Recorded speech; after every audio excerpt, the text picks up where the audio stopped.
তোমাদের সবাইকে স্বাগত জানিয়ে আমি আবার একটা তোমাদের জন্য ব্লগ নিয়ে এসেছি। আর এই ব্লগের শুরুতেই দেখতে পাচ্ছ যে দল করে গরু যাচ্ছে। হ্যাঁ, ঠিকই ধরেছ, এটা এখানকার কোনো ছবি নয়, এটা হচ্ছে মধ্যপ্রদেশ রায়পুরের একটা ভিডিও তুলেছিলাম, সেইখানকার ছবি। এত সুন্দর লাগছিল যে আমি সেখানে ভিডিও না করে থাকতে পারিনি। আর সেই ভিডিওটা আমি এখানে তোমাদেরকে একটু শেয়ার করলাম। আর এখানে শেয়ার করার উদ্দেশ্য হচ্ছে, গরুর লেজ ধরে বৈতরণী পার হয় এরকম একটু প্রবাদ আছে। আর সেই প্রবাদটা লাস্টে তোমাদেরকে একটু শেয়ার করব। এখন আমি রান্নাঘরে তোমাদেরকে নিয়ে যাচ্ছি, নিয়ে এই আলু বেগুন ডুমডুম করে কেটে আর এখন দিয়েছি মেথি শাক। মেথি শাকটাকে যখন আমি কড়াইয়ে দিলাম তার আগে ফোড়ন দিলাম রাঁধুনি আর শুকনো লঙ্কা। আমরা একটু রাঁধুনি ফোড়নটা একটু বেশি খাই, আর সেই সুবাদে আমি এই রান্নাতেও রাঁধুনি ফোড়ন দিয়ে দিলাম।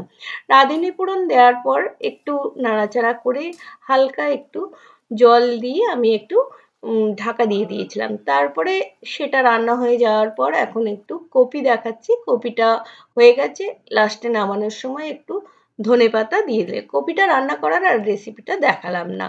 এরপরে তোমাদেরকে দেখাচ্ছি সোয়াবিনের তরকারি। আর এটা একটু সোয়াবিনটা নিরামিষ করেছি, কিন্তু এই নিরামিষ সোয়াবিন আমার ছেলের খুব ফেভারিট।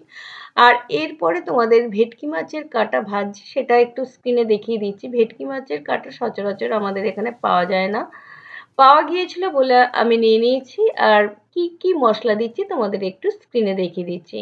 তবে ভেটকি মাছের কাঁটায় অল্প কিছু আলু মিশিয়েছি, আর ফোড়নে দিয়ে দিয়েছি শুকনো লঙ্কা, জিরে, তেজপাতা ফোড়ন, আর আদা রসুন বাটা, সামান্য কাঁচা লঙ্কা বাটা, টমেটো একসঙ্গে দিয়ে তোমাদেরকে একটু দেখিয়ে দিলাম। আর এবারে মশলাটা কষতে থাকছি। সেই মশলা কষতে কষতে আমি একটু তোমাদের সঙ্গে কথা বলে নিচ্ছি। আর এই মশলা বেশ কিছুক্ষণ ধরে কষাবো, তারপরে ভাজা যে ভেটকি মাছের কাঁটাগুলো আছে এরপর এটা দিয়ে দেবো।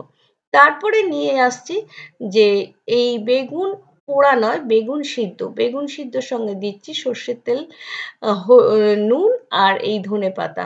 দেখো কাঁচা লঙ্কাটাকে বেশ চটকে মেখে নিচ্ছি। আর শীতকালে তো গরম ভাতে এই বেগুন ভাতে পোড়াও যেমন ভালো লাগে, একটা অন্যরকম স্বাদ, বেগুন ভাতেও কিন্তু ভালো লাগে। আর এই বেগুন ভাতে আমার শ্বশুরমশাই খুব ফেভারিট ছিল। শ্বশুরমশাই ছিলেন নিরামিষ খাবার খেতে খুব পছন্দ করতেন, তার মধ্যে এটা একটা রেসিপি ওনার খুব ফেভারিট ছিল। আর সেই বেগুন মাখাটাও তোমাদেরকে একটু দেখিয়ে দিলাম। তোমরাও এইভাবে পেঁয়াজ দিয়ে মাখা তো যায়, কিন্তু এইভাবে সাদামাটাভাবে মেখে খেয়ে দেখবে, সত্যি খুব ভালো লাগে। আর এরপরে তোমাদেরকে নিয়ে যাব, সেই দেখো ভেটকি মাছের কাঁটা এদিকে রেডি হয়ে গেছে। আর তারপরে আমি একটু ধনেপাতা ছড়িয়ে এবারে নামিয়ে নেব। এই ভেটকি মাছের কাঁটা নামাতে নামাতে আমি তোমাদের সঙ্গে একটু বকবক করে নিচ্ছি। আর বকবক করে নেওয়ার পর আমি আবারও আর একটা রেসিপিতে চলে যাচ্ছি। দেখো যে রেসিপিটাতে যাচ্ছি সেই রেসিপিটা হচ্ছে, দেখো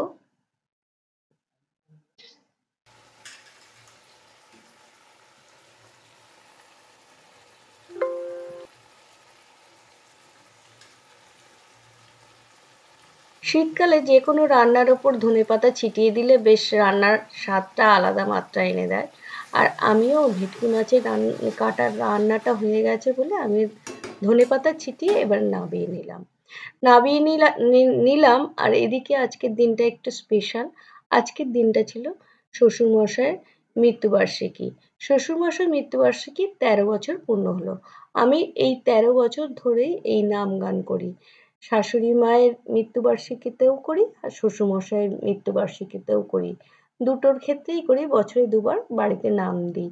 আর এই নামটা খুব আন্তরিকতার সঙ্গেই দিই, আমার বেশ ভালো লাগে। আর সেখানে দেখবে আমাকেও বেশ এই নাম গান করছি, সেই রকম ভিডিও ক্লিপও তোমাদেরকে আমি একটু দেখিয়ে দেবো।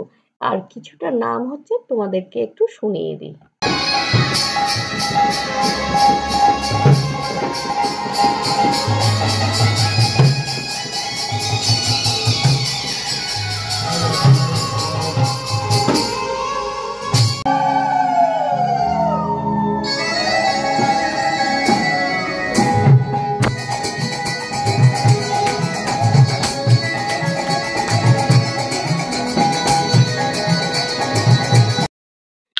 কি হিন্দি গানে কোমর দুলিয়ে নাচা যায়? দেখো হরিনাম এত সুন্দর মধুর নাম দেখো। এনারা আমি সবাই কিন্তু নাচের তালে তালে আমরা এই হরিনামের আস্বাদ নিচ্ছি। প্রত্যেকেই কিন্তু একটা এই নামে বিভোর হয়ে গেছি। হাত পা নাড়াচাড়া করেই আমরা কিন্তু বেশ আনন্দ উপভোগ করছি। আর এই বছরে ২ দিনের জন্য আমাদের এই নাম হয় বলে আশেপাশের সবাই কিন্তু আসে দেখো।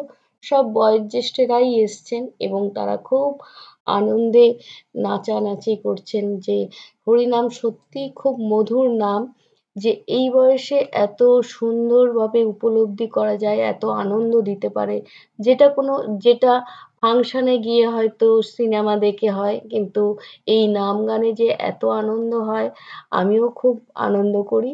আর দেখো এই যে ঠাকুমাকে নিয়ে কি সুন্দর নাচছে সেগুলোও দেখো ভিডিও ক্লিপের মাধ্যমে তোমাদেরকে শেয়ার করলাম। হরিনাম সত্যিই যদি সুন্দর হয়, মধুর হয়, সত্যি তার তাল ভঙ্গি, নাচ ভঙ্গিতে সেটা বহিঃপ্রকাশ হয়, সেটা এই ভিডিওতেই বলি, যদি ভিডিওটা তোমাদের ভালো লেগে থাকে তাহলে একটু লাইক, শেয়ার, কমেন্ট এবং সাবস্ক্রাইব করো।